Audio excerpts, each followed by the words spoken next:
Hello, guys. Hello. I'm so excited. I have a great personality right here. Most of you might have seen her face before because she's a YouTuber as well. She's an international nurse and she lives in America. And she joined the Air Force, USA Air Force. So we're going to just chit chat, talk about her nursing career, how she ended up in America, and how she ended up in the Air Force. That is all we're going to talk about. My name is Priscilla Kuma. I'm the lead consultant for USRN Pathway Consult right here. If you're a registered nurse, midwife, or psychiatry nurse who wants to work in USA and don't know how to go about it, just go to www.USRN Pathway Consult, register on there, make your payments, and then we'll start your process for you. It is doable, and we've done it. And here we are talking to you about it. So, Marion, welcome to my channel. I'm very grateful to have you here. Thank you so much, Priscilla. Wow, that was a good introduction. My name is Marion Tina. I'm a nurse in the United States of America, of course. I'm from Kenya, actually. And I've been a nurse for close to 7 years, 3 of them being in the United States of America. And right now, I'm in the United States Air Force, as you mentioned, and I'm a YouTuber, and I'm so passionate about YouTubing and just giving nurses an overview broad and the process and what it really is to be a USRN. Again, my name is Marion Tina, and there you go. If you want to look for me, go ahead. Okay. Thank you very much for the introduction. So she's a YouTuber. That's just her channel name right there. She has social media as well. You can reach out to her on Instagram. We are just here to change lives. We are here to give information. What we did not know before, now we know it, and it's our job to give back to society. So that's basically what we're doing here. So let's start with your nursing career. What type of nurse are you? I'm a general nurse. I'm not certified or I'm not in any specialty. So currently I work in med-surg. But prior to that, I've worked with Kemri CDC, I've worked with AR. So I've been type of general nurse. I don't have any specialty. Okay. So what initiated the decision to move and get out of Kenya and relocate? Honestly, that is a question when I answer, people think I'm crazy, but it is the truth.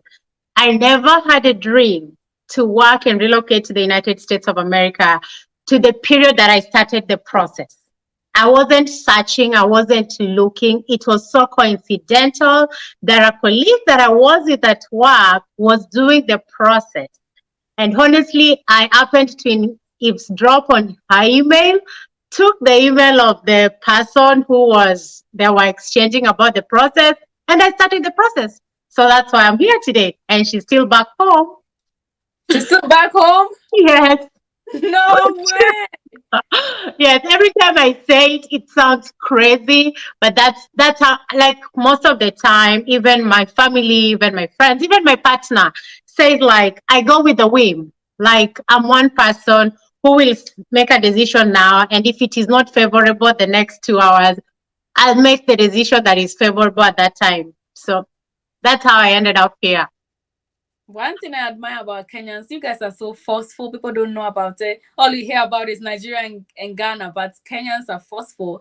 That is why all the recruiters, when they are going to Africa, they only pick one country, and that is Kenya. So I'm proud of you. You are just lucky. It was meant for you.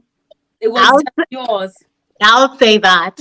I'll say that. Because even with nursing, it wasn't my first priority on my career sheet. I remember my dad wanted me to be a teacher, and he sent me to go buy this magazine where there was an advert. I went, saw the magazine, went back home and told him, like, I didn't get the magazine because one thing I was certain, I never wanted to be a teacher. That one I was so certain. So when the route of nursing came, I took it and jumped with it.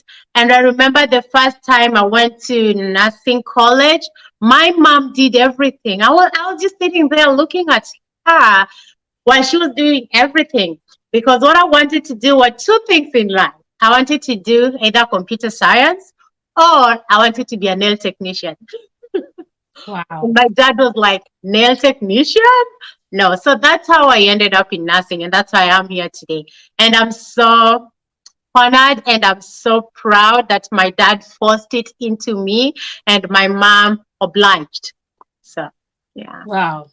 You are destined for this. Wow. Impressive. Yeah. So you worked back home for about 4 years before you did the nursing process. What route did you use to come to the USA? Did you go to an agency? Did you do everything by yourself? So I would say I had a middleman. Most of you guys have had him. He was called Moro. So Moro was having email conversation with this lady at work. Then I took his email address and then I told him, like, you know what? I want to start this process. Are you able to help me? And he was accommodative and told me, yes, but you're going to pay everything for yourself. So he traveled back home. I believe he's from West Africa. I don't know which particular country. He traveled to Kenya. We had a conference with him in a city called Eldoret, and he elaborated and told us how the process is going to be. The only thing he didn't tell us is that the process varies from one person to the other, because he told us in 1 year, 6 months, you will be in America. And that was frustrating. After 1 year, you're not in America. And he told us Nclex was so easy, which is true, but if you don't prepare, it is not easy. So that's how we started communicating with him. And one thing I do appreciate, as much as at the end, I didn't come with him or I didn't complete the process with him. But one thing I can give him, he guided us through the Nclex process. I did my Nclex and passed within him. But honestly, it wasted a lot of time for most of us. So that's how I did. So once I passed the Nclex, I passed Nclex in 2017 of May. And then now he didn't have an employer. Now he had to outsource employment for an agency. And he outsourced it from Passport USA. And I don't like them. And I'm not going to hold that. There's people who have good story with them, but I personally don't.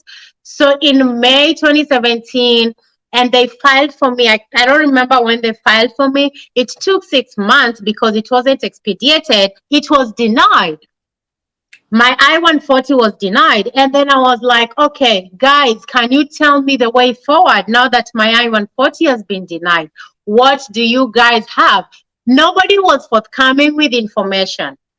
Remember, Moro is the one who referred us to these people. Now you ask Moro, what is the way forward? He went mute. He wasn't communicating. He wasn't talking. So here I am. We were so many. I'm not the only one. We were so many. So here I am. I'm like, okay, now what's next with this journey? I've been vested because I remember one time I had to do the visa screen and I didn't have money. I was earning like $600, and back then visa screen was $580. So I took my $580 without even knowing where my rent is gonna come, without even knowing how I'm gonna survive in that 1 month, paid for my visa screen, because that's how much I believed this journey is possible. And then once you've done all that, this person goes underground on you, and then the agency is not forthcoming because, yes, you can't be denied. That is normal. You can't control what USCIS is doing, but one thing you can control is how you communicate with your nurses or with your employees. That is something you can control. So when they were not forthcoming, I kind of decided, pushed it back. I was like, I'm going to focus on my life right now, because I don't know what to do. I applied with their VANT, and by the time I applied with them, I wasn't working in an inpatient setting. I was working with Cambridge CDC, and I just told them I was working with Cambridge CDC, and back then they were so strict. They wanted inpatient experience. So I applied to Grady Payton, applied so many agencies, but every time they turned me down because I didn't have that experience. So I had to go back and start volunteering or working in hospitals that offer inpatient facilities. So once I pushed it back, there's a friend of mine, called her and I asked her, so now that Moro is not forthcoming, Passport USA is not forthcoming, what are you doing? Like, where are you with this process? And she's like, oh, I joined Kennedy Health. You know, they're already processing my papers. They did this and this and that. And now it hit me that there's so many agencies. So I started doing my part. And then I stumbled upon Interstaff. And I'll give this to Interstaff. This is my experience with them. When I was back home in Kenya, those people were really good with communication. Because for me, that is what mattered. Loop me in, tell me what's going on. And when I applied with them, I probably applied with them after end of 2018 or start of 2019, and I told them I've passed Nclex. I didn't tell them I've been filed for, because I cleared with the Passport USA. Actually, I paid money. I paid around $600 with Passport USA because I had to clear with them. I needed that clearance so that if an agency asks me, have you ever been filed with, I'll tell them yes. So I paid them. They cleared me. I told them I'm no longer interested in the journey. They cleared me. Once they cleared me, now I started applying with so many agencies. I applied with Kennedy. I applied again with O'Grady Payton. I applied with Interstaff.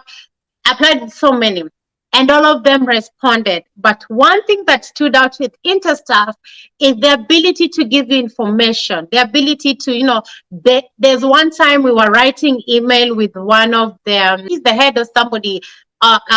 When it comes to signing contracts, is the one in charge of that docket. Literally, we were like chatting but emailing. Like, I was like, this is what I want. I don't know how long this process is gonna take, but if somebody can loop me in and let me be part of it, then that's the goal. So I signed with Interstaff. I believe it's either late 2018 or early 2019. I told them I've done Nclex. I didn't mention I'd been filed for, so I had a new priority date. And I asked them so many questions. They sent the contract. I went through it, but I didn't do my thorough work of going through it because now I was like, okay, finally, I've waited for long. So I was in that rush to sign the contract. So I signed the contract and they filed for my I-140, and in 4 days it was approved. 4 days? Yes, 4 days. Impressive. Wow. 4 days. And I was like, wow, this is so amazing. Like, I told them thank you because they were so fast. They were so fast. I asked them because by that time now I'd read, I was like, are you going to do expedited? And they were like, yes, we're going to do expedited. Once you collect everything and give us, we'll let you know.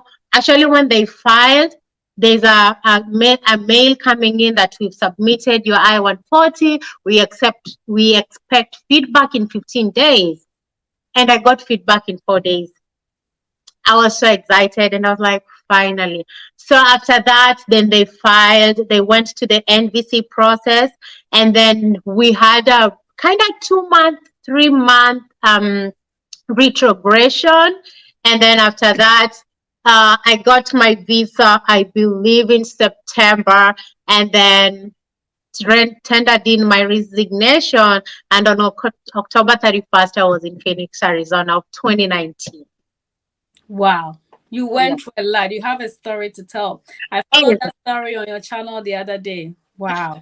It's a long, like, it's something that I don't know. I never wanted to be a nurse. I never dreamt of coming to the United States of America, but it just happened. Wow. Yeah. Wow. And the person who was trying to do it is still back home.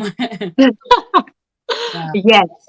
She's still back home. And I'm like, every time I try to push her, but at times, one thing I've realized with this journey, just to loop you in, is that you have to have that will that I want to do it. It has to come with it, because I'm going to mention this. I've never mentioned it, but I started this process in 2016 when Avant first told me I don't qualify. Because when Moro came in and gave us the information, then I was like, I don't want to pay this. And back then it was Avant that was outshining. It was the most popular one. So I had a partner, my ex, who was also a nurse. And I pushed my dreams to him. At times it's not good to push your dreams to people. And I was like, okay, since Avant didn't accept me because of this and this, now we know how to do this thing. You work in patient, let me help you and work together, help you study and all that. But it took me 1 year to realize that this person doesn't want this dream, because I'd learned, like, I can be beneficiary. And I'm like, we've been dating, we can just go ahead and start this life in the US. And that also delayed my process, because I had to take a whole year trying to prepare somebody who is really not interested in the journey. So that is one thing I have to say also. You have to have that will to do it. Without that will, this journey is not for the faint-hearted. It is not for the faint-hearted. I always tell the nurses who try and enroll with my consults, or when they make inquiries, people make inquiry on behalf of people. Like, my daughter is in Ghana, my son wants to do. I said, no. Let me speak to the person who is the nurse. I've seen several family members who have wasted money on people, and the nurses are not interested. So is the nurse interested? They say, oh, she's interested. No. I've seen a nurse who says she's not interested. Tell my family member to stop wasting my time. I don't want to go. Yes. So you have to be willing to do it. Yes. Okay. So you came through Interstaff and you rushed and signed the contract. What were some of the things that you later realized you made a mistake when it comes to the contract? So one thing I realized that I made a mistake when signing the contract is because when we hear, and this is my experience, because most nurses are that way.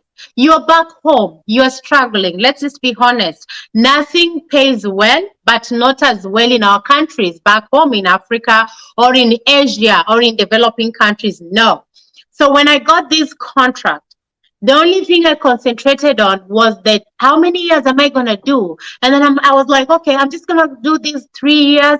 And then once I'm done, I look for another job. But I didn't in-depthly read my contract. Like, if I have to break this contract, because you can come to a place and you don't like it. What happens?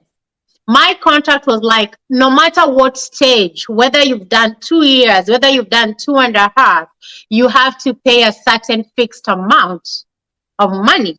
It is not like depreciating. Let me say, it's not a reducing rate or anything. It is fixed. And on top of that, you have to pay them the losses they are going to incur, because when they pull you out of the hospital, I believe there's something they pay the hospital because they were not able to keep up with the contract that they paid the hospital. So when I joined the US Air Force, I wanted to join the US Air Force and then quit Interstaff. But I didn't want to use the leverage that I have as a military member to terminate my contract, because I felt like I'm responsible for this. I signed this contract. I had 30 days to read it. Then it's me to just break it honorably. So when I now started going through the contract, and then you're like, there are no incentives, there were so many things, like during COVID, and I'm specific because during COVID, every nurse was putting their life at risk. And what the government and hospitals were doing was to compensate their nurses well. And there you are, you're working in COVID unit, because I worked COVID unit until the last day that I left that hospital. And my hospital was good to me. Just to clarify, I had the best manager. God bless her heart. But if you're working there, nurses are being paid these crazy incentives to come to work. Well, you paid nothing. It hurts. Because it's not like it's normal circumstances. It is COVID. You're putting your life at risk. And I was like, okay, now this doesn't make sense. And when I was reaching out to Interstaff and asking this question, so there were 2 elephants. They're saying, oh, it's the hospital. When I asked the hospital, they're like, oh, it's your agency. So I was the 2 elephants fighting. So I was in the middle. And then I reached a point where I was like, okay, I'm going to do this and just finish it because I signed it. So those are one things I need nurses to look at. Nurses concentrate so much on how much am I going to be paid? Yes, you can be paid $60 because, of course, we work to be enumerated.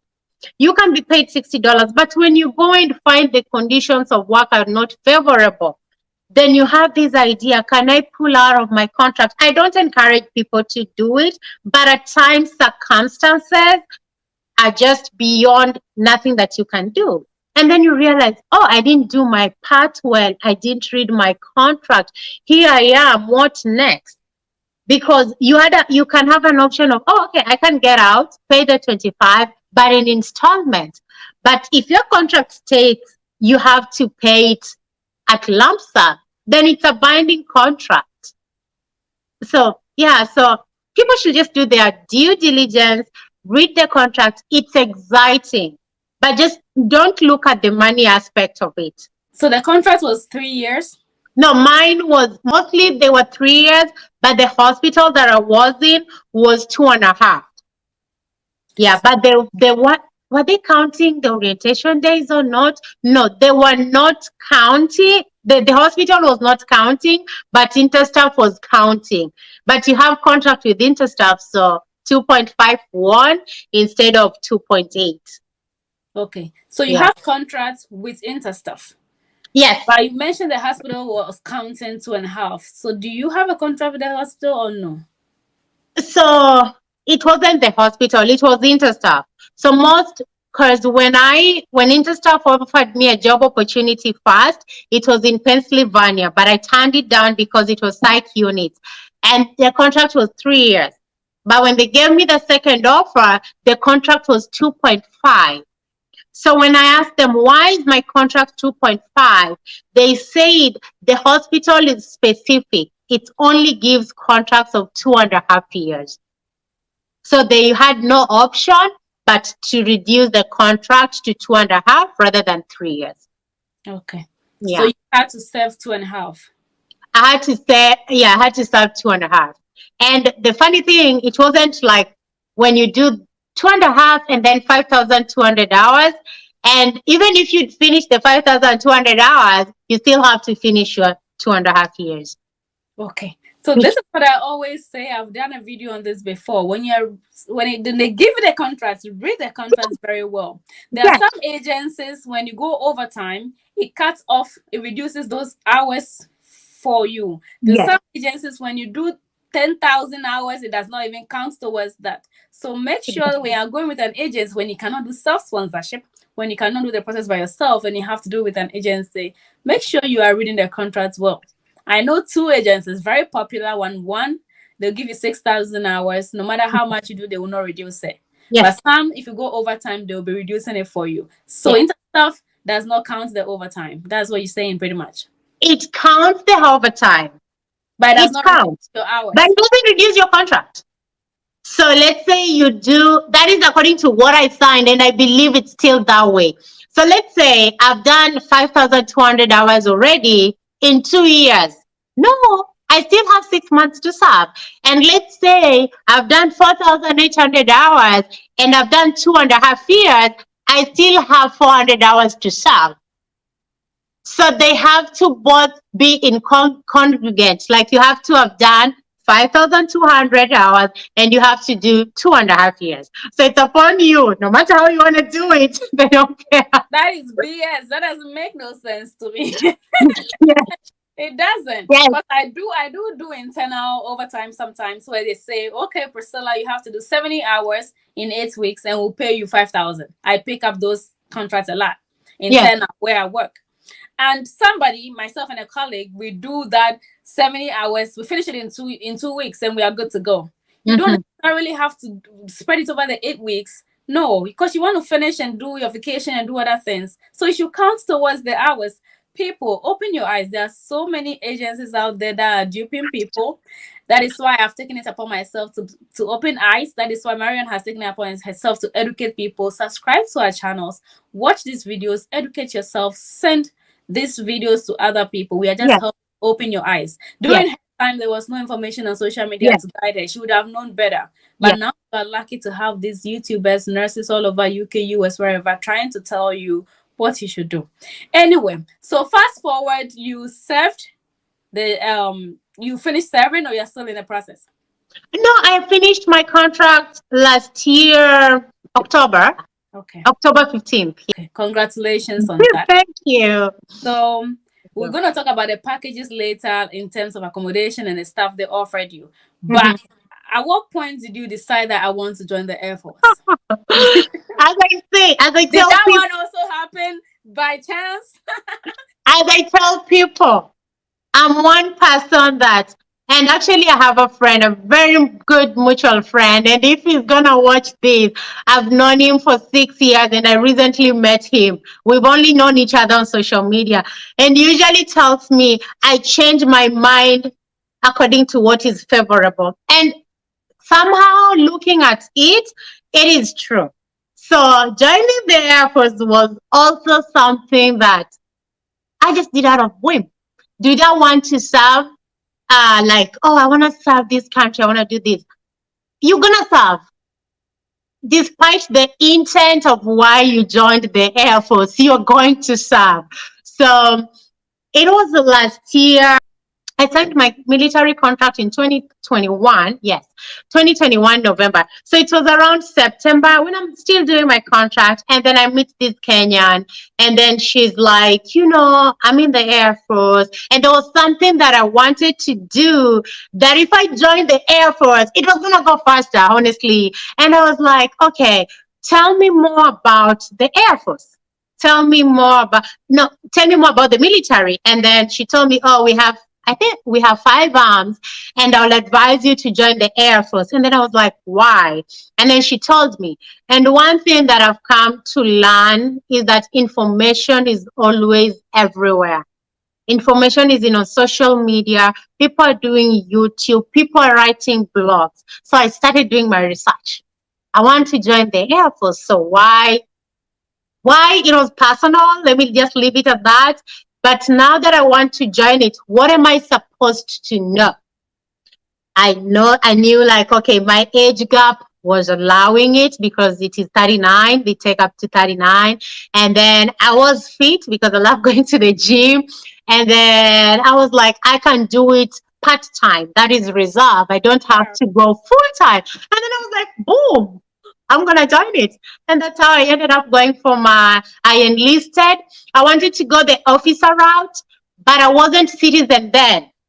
So the officer route is only for citizens because I wanted to be a nurse officer. And then I was like, okay, now what do I do next?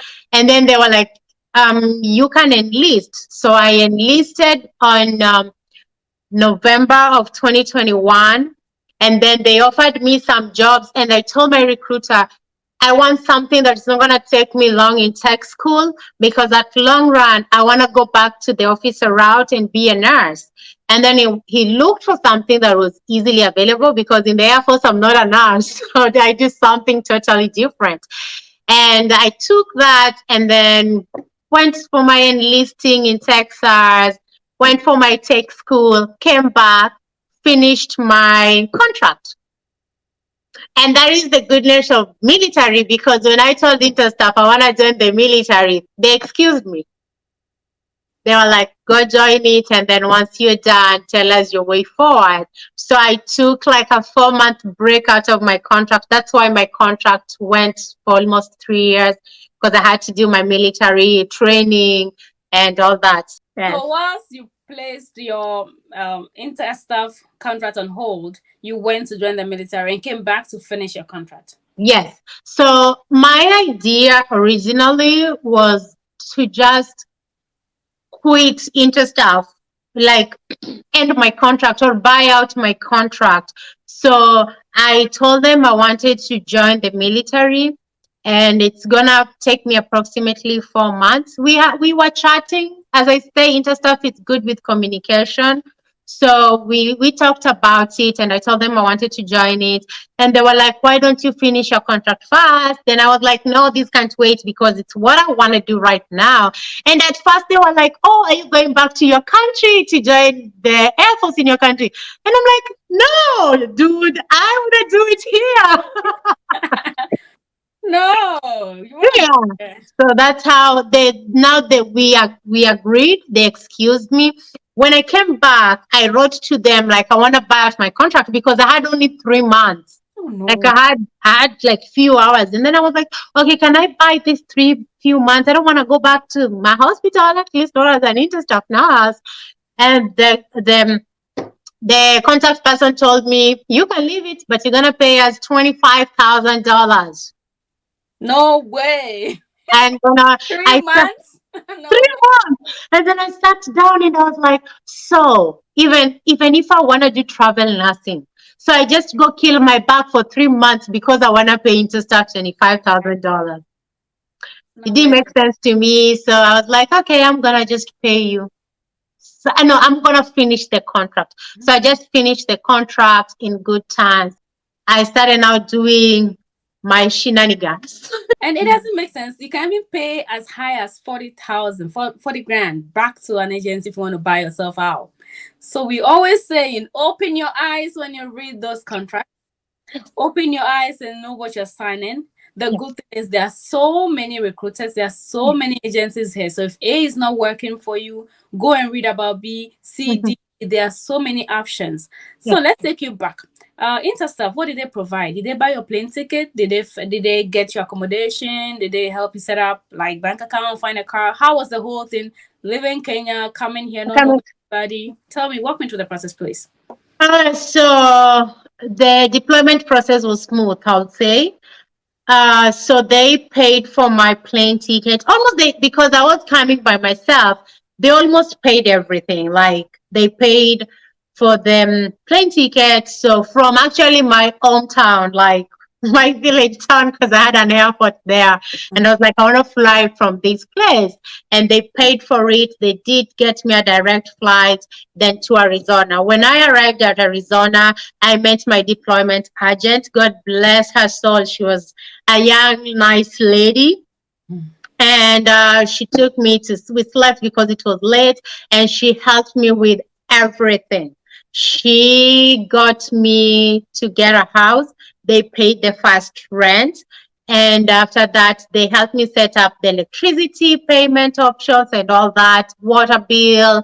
They made sure I had a place to sleep. They took me for grocery and household shopping because they give you $750 by then. They give you $750 just for your startup. You can buy, your grocery and all that. They took me to open a bank account.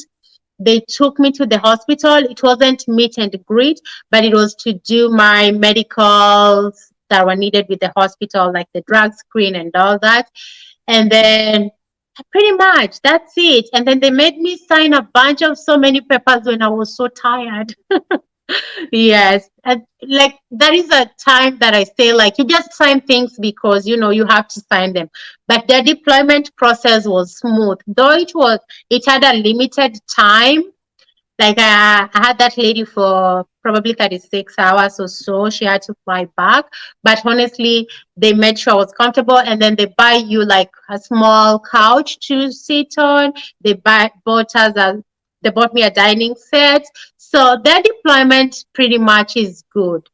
Yeah. The only thing that I'll say they should work on is doing the follow-up calls. Once you've set someone in, at least check on them 1 month. I think they've started it, but back then, pretty much they weren't doing it that often because mostly if you're by yourself, like I almost went back to Kenya if it wasn't for COVID because I was like, I can't do this because you are there, you don't know nobody, and you are just floating.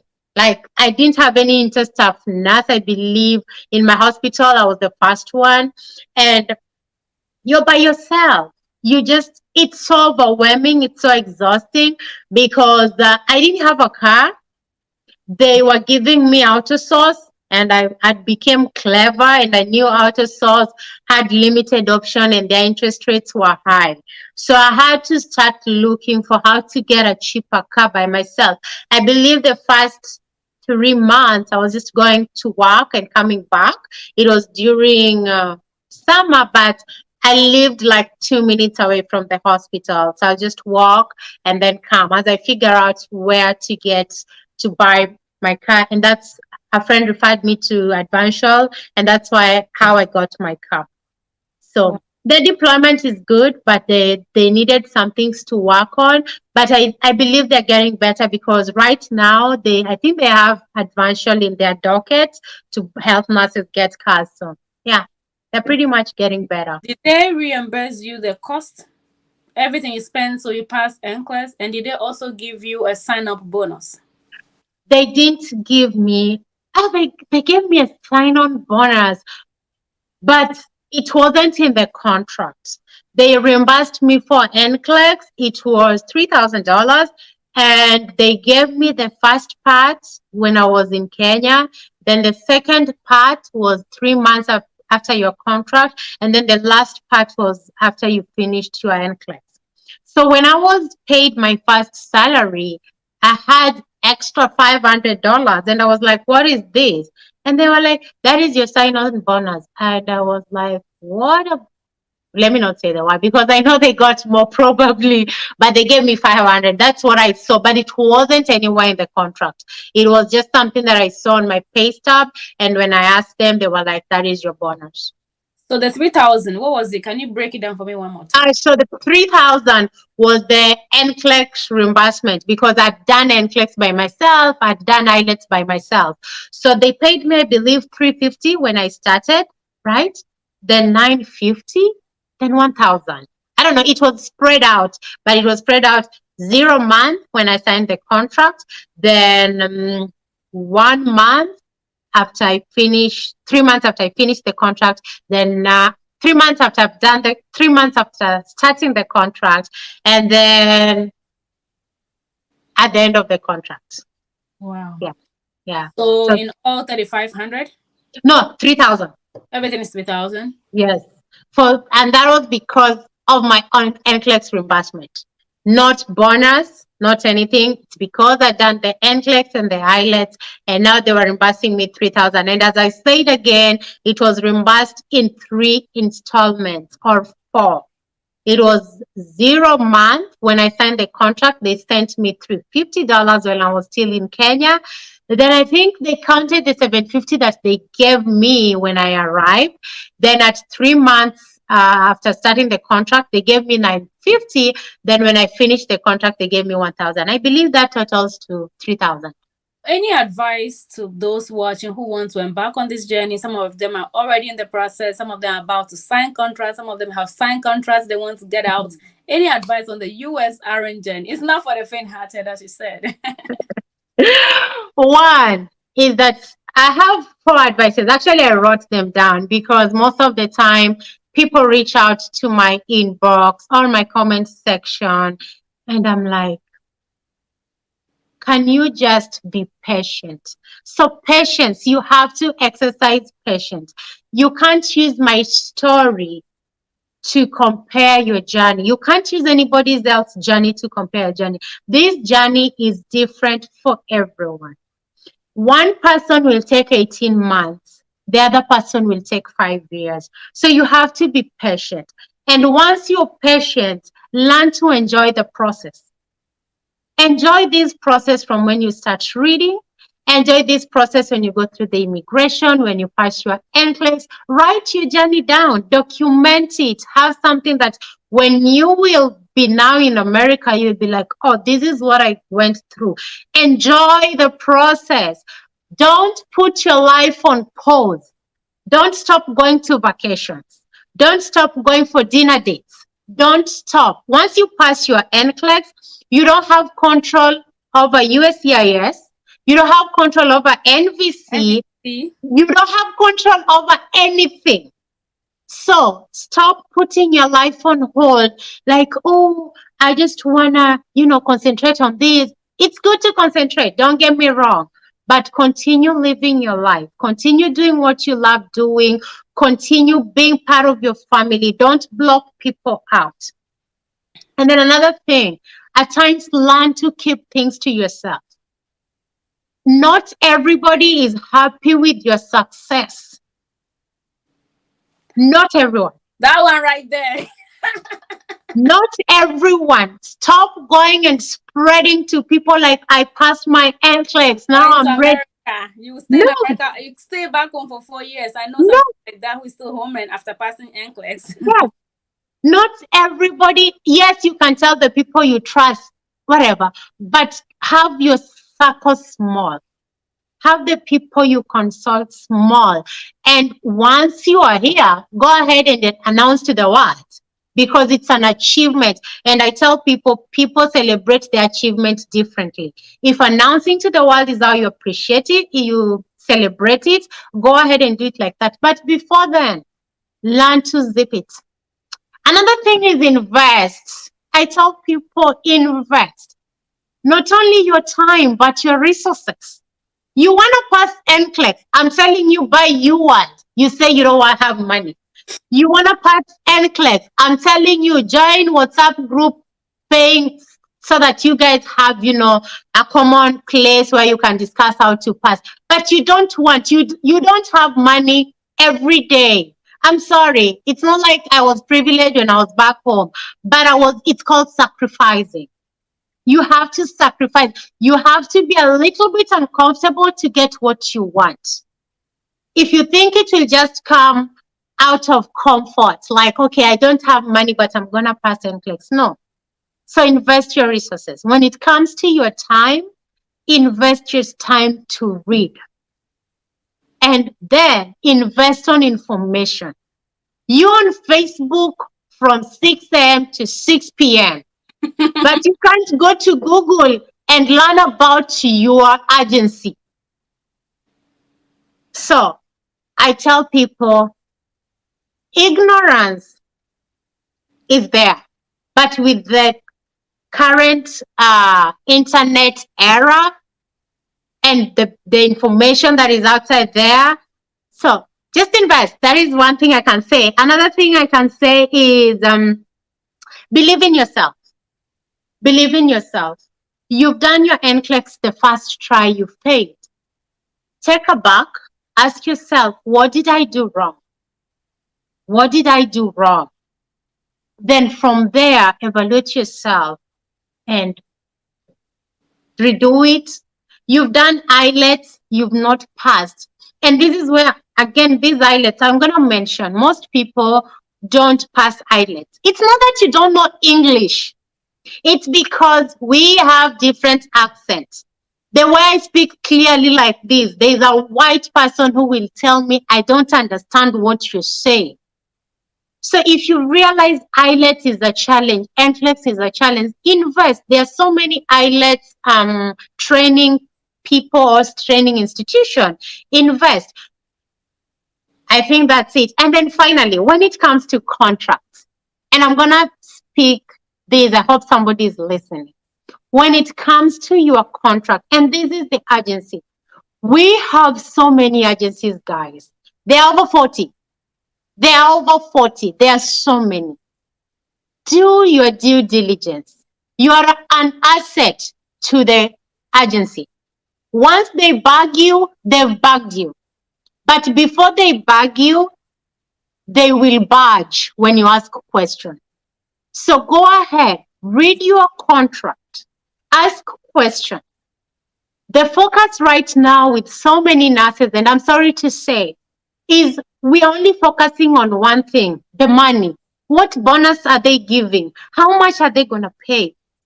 Of course, I left Kenya because I wanted the money. But there's more to that money that the contract has.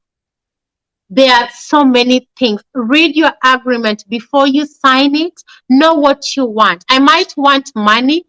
The other person, Priscilla, might want comfort, a good state, and everything.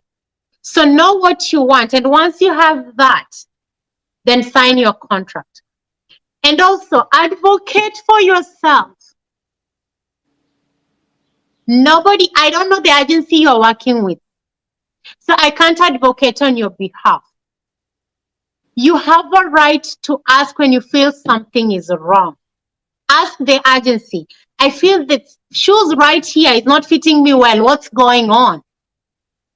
We as Africans, we fear retaliation, I'll say. Like most of the time, when we do something, we feel like, oh, my employer will retaliate. You know, somebody will retaliate. In America, it's not like that. It's not like that. When you question them, they will sit up and treat you better. Yes, because they know you know. They know you know. Because they know you know. You have information. So they will treat you right. Yep. But when you check them up, they will sit up. They will never mess with you. Yes. I always do that. I always pull that card off my pocket when I need it. Yes, you need to know your rights. You need to really learn. Know your rights. I walk to the office. I tell the nurse manager, I can't do this shifts. I can't do this shifts. I can't do this. Find someone to work it, and I stop over. Yeah. Yes. And that even applies once you come to the US. And I would say because the first 1 year I was like, okay, if I talk out, will I be penalized for it? Will I be? No, nobody's gonna penalize you. It's America. Freedom of speech. It's a constitutional right. Right. Freedom of speech. So, I don't know if I've said everything, but I just hope anybody starting this journey, we have YouTube channels. We are getting you information. For free. Before, read, and invest. Priscilla has a consultancy agency. Why not just pay that $50 or $60 and get the right services? And when you come here, don't regret, oh, why didn't I do this? Why didn't I do this? Of course, it's not going to be a perfect scenario, but at least get 75% right. Yeah. Yeah. Yeah. So our we need to learn as a people, as Africans to be specific, in using consultation services. We want to do everything by ourselves, but making one mistake can hold you back. Yes. You submit the wrong document to CGFNS. For you to have that corrected, you're going to be waiting 3 months to get an email back. Your school is going to take another 6 months to open that email, and the correction is going to take another 3 months before they are done. Yes. So one mistake because you're doing it yourself will hold you back a whole year. Yes. Whereby somebody who is using an expert goes right through it and buys and jumps forward 1 year. And just to add on that, we Africans, I'm sorry, I'm not against I love my country. I love my country. And every time I tell people, somehow we are in tune to love things for free. We don't want to pay for consultancy services. Somebody wants to take your time, but they don't want to pay for your time. Time is money. So they can't be giving you all this information for free. It is consultation service and have it. Yes. And if you can't pay, invest on your time. That time, go online and do some research. Because even the agency invests time and money on you. And that's why when you come back here, you're paying them back. In you serving, that is the payment. So when I see immigrant nurses from Africa charging for consultancy and people don't want to pay them, I'm like, do you know how much Priscilla sat down and did her research? She probably had to do some classes just to have that knowledge. And yet you want that knowledge for free. And when you went to nursing school, you paid for your degree or diploma. So nurses, let's just be open-minded. Let's learn to invest our resources. Pay $5,000 to get a return of $1,000. Pay $20 to get a return of $50. It is still resource. It's still information. It's still an investment. And this journey is an investment. And it's not for the faint-hearted, and it's not for people who don't want to feel uncomfortable, both financially, mentally, or even physically. So that's it for me. Yeah.